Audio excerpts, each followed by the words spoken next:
Hey Nadine, you there? I got up this morning expecting you to prepare breakfast. Wasn't it your day off today? Are you already out and about? Excuse me? I'm out exactly because it's my day off. What are you talking about? With a brother who dropped out of high school, what do you expect, right? Always cooped up at home playing games. Playing games and dropping out of school have no relevance. I'm on a date with Mark today. Sorry, but make your own breakfast. Unlike my brother who works in that dirty factory, Mark works for a famous media company and makes the bucks to prove it. Not the pittance you make as a factory worker.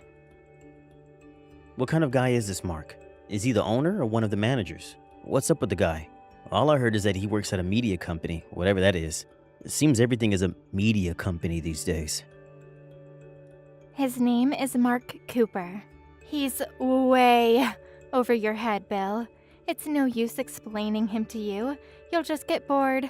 The only thing you need to know is that he's rich, good looking, and takes wonderful care of me. Yeah, well, that's all dandy and all, but just don't become someone that's only interested in money and prestige. You can't buy happiness, as they say. What's important is character and integrity. That's what matters most, not money and status. Just don't forget to look at the human side, both good and bad. My brother talking about character and integrity?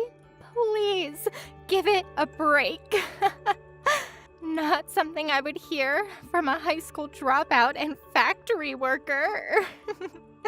Talking about factory work, your business is taking a hit now, isn't it? I'm just so embarrassed that my big brother works at a factory. That factory is just a hindrance to society. That's all it is. It serves no purpose. Just get it over with and let it die. Please don't say that. It makes me sad when you say that, Nadine.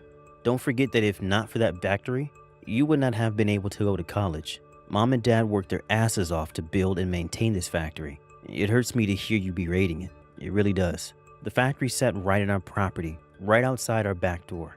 It was like our playground back then. Have you forgotten the good times we had exploring every nook and cranny of that old factory? That place is chock full of old memories of our family. And to say you wanted to die just seems so heartless and cold. Are you serious right now? Yeah, you put me through college, but after we lost Mom and Dad, putting your kid sister through college is what any brother would do. It's got nothing to do with that dirty old factory. It's a brother's obligation to his little sister. That's how I see it. Why should I feel a sense of obligation to you or to that factory? It just seems so outmoded. Okay, I get it. No use trying to talk to you. I give up.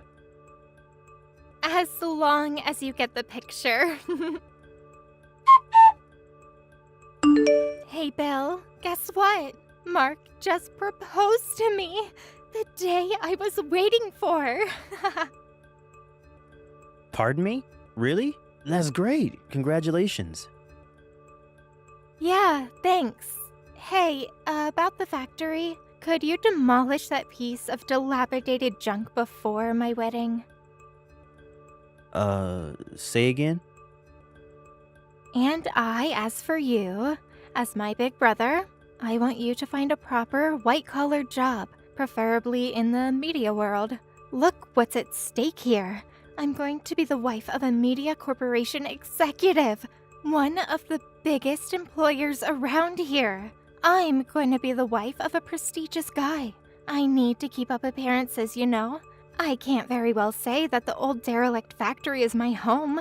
The house is a piece of crap, but it's better than that old dump. Just get it over with and tear down the whole mess. You can use your part of the money to move away and start a new life.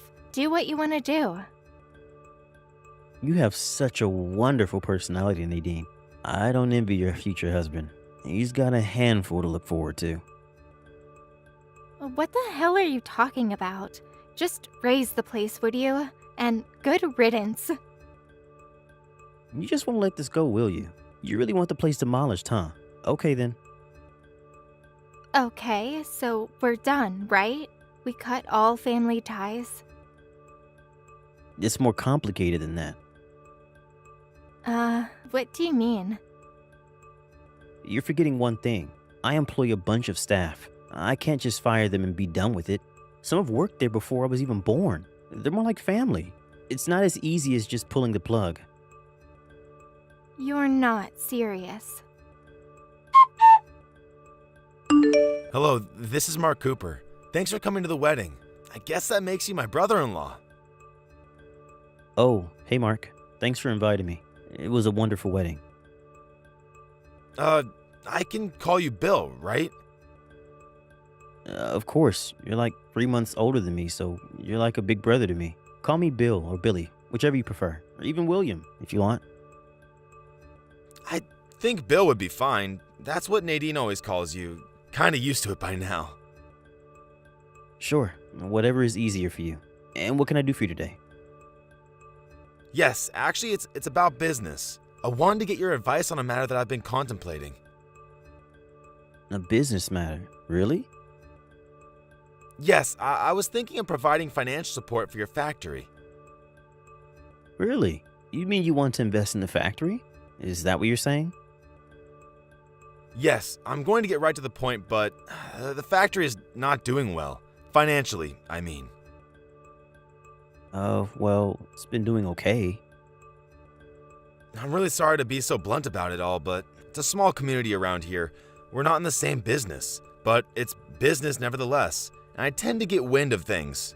I'm sure you can imagine. Yes, I suppose. Is it okay if I ask a little bit about the situation with the factory at the moment? Sure, this factory was built by my father. My mother helped with the administrative stuff, but my parents passed away in a car accident when I was in high school.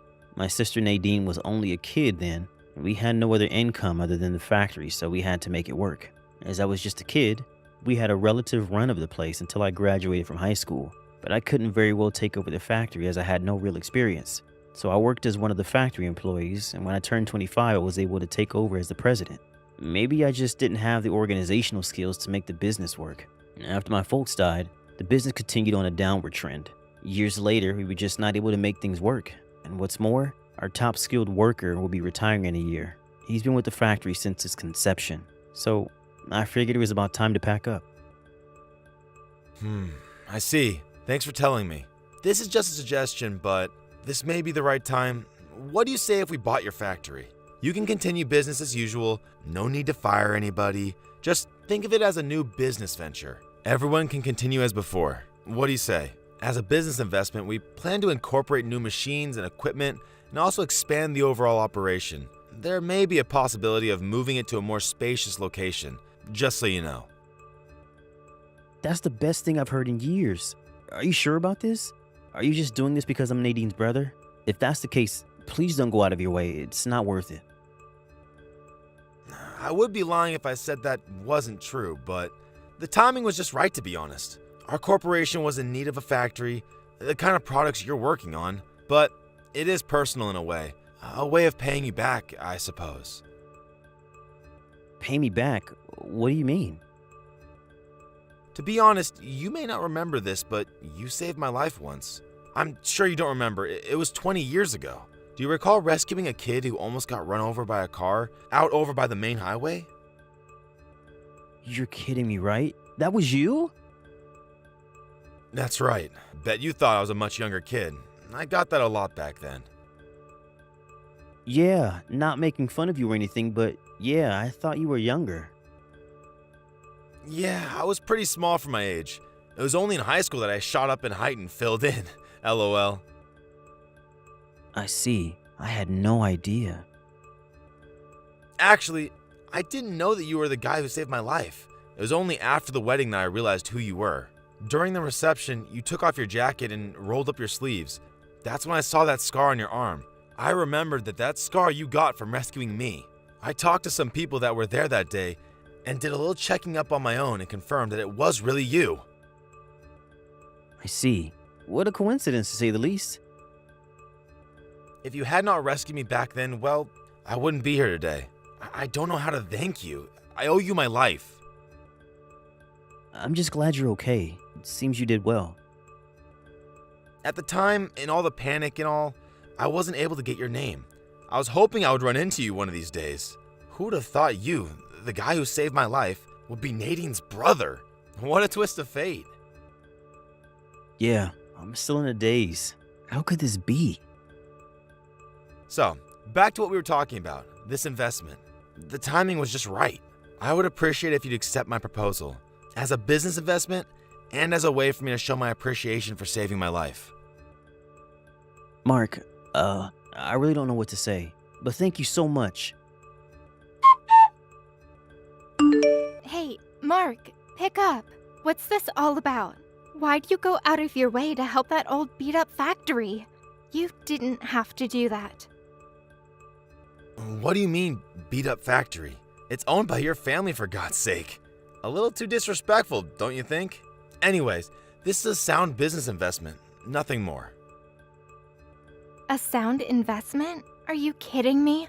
You're throwing your money away. Why invest in that broken-down factory? It'll just drain you of funds. It's our money. Please, don't throw it away. You still have time to pull out. Use those funds for me. Take me on a trip to Paris instead.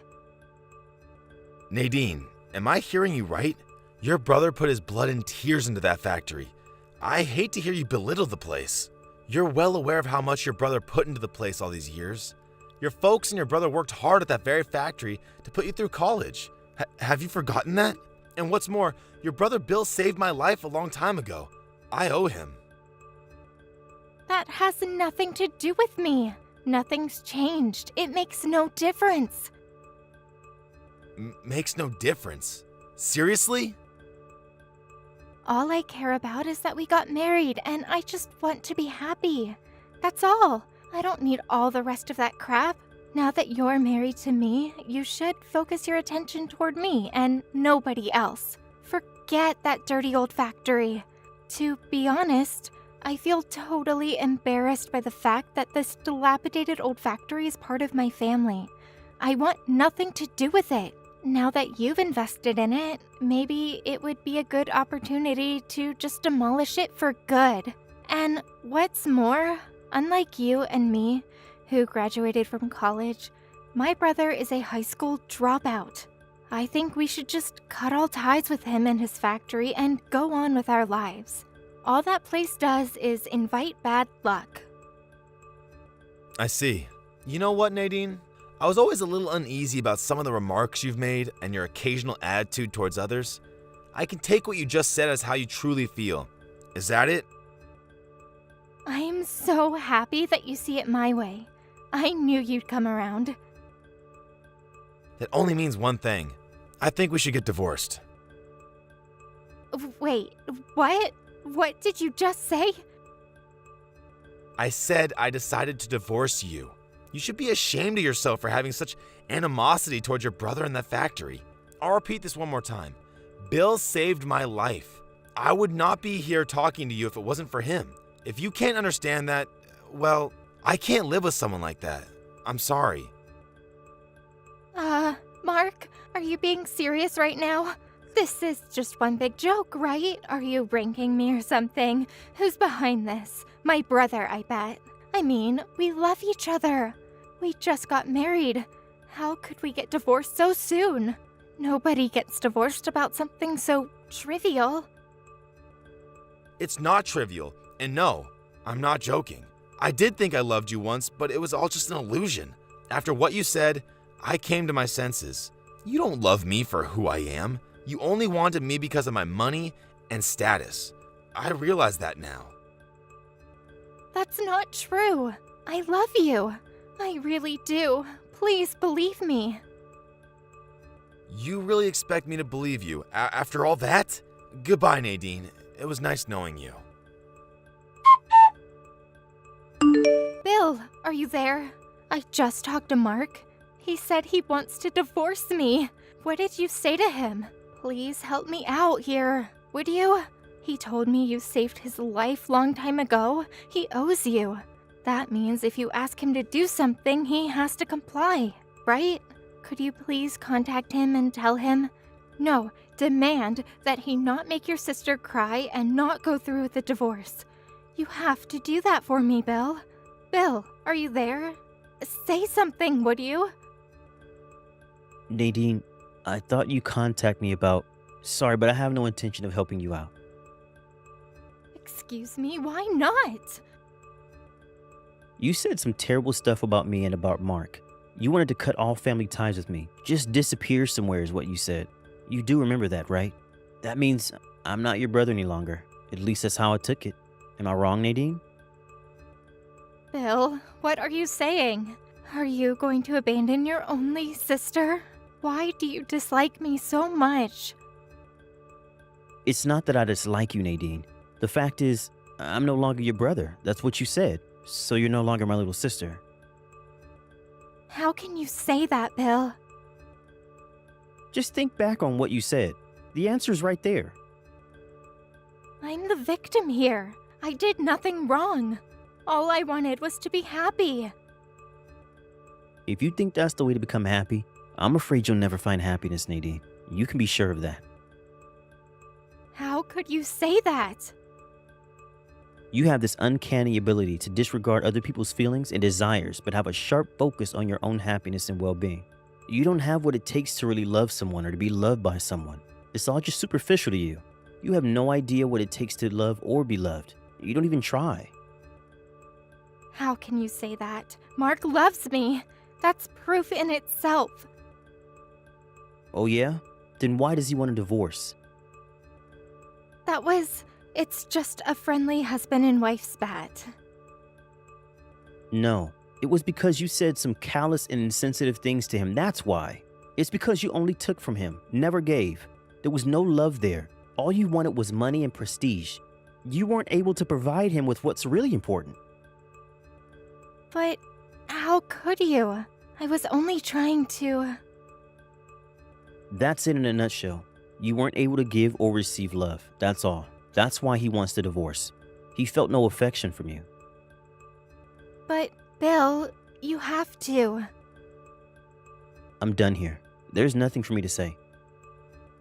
Please, don't end it here. Please, Bill, forgive me. Give me another chance. Sorry, but I'm going to activate the block function. Goodbye, Nadine. Bill, please. After that long conversation, she came to the house dragging a shitload of luggage. She stood outside our home for like 15 minutes, constantly ringing the doorbell. My neighbor came out to check on her because of all the ruckus she was making. He told her I had moved away due to the relocation of the new factory. I only moved about 15 minutes away to a temporary apartment, but I guess Nadine thought I had moved far away and simply gave up. After the divorce went through, she went about trying to find another rich guy to marry and eventually found a guy, but he turned out to be married. But knowing Nadine, that didn't stop her, which as you can imagine did not end well. The wife apparently sued for damages, leaving her with considerable debt. But she couldn't change her spendthrift ways and ended up with more financial obligations. Last I heard, she was working as a hostess at a downtown club to make ends meet. Not the life she had dreamed of, quite the opposite. Thank you for watching. Please subscribe and hit the like button. See you next time.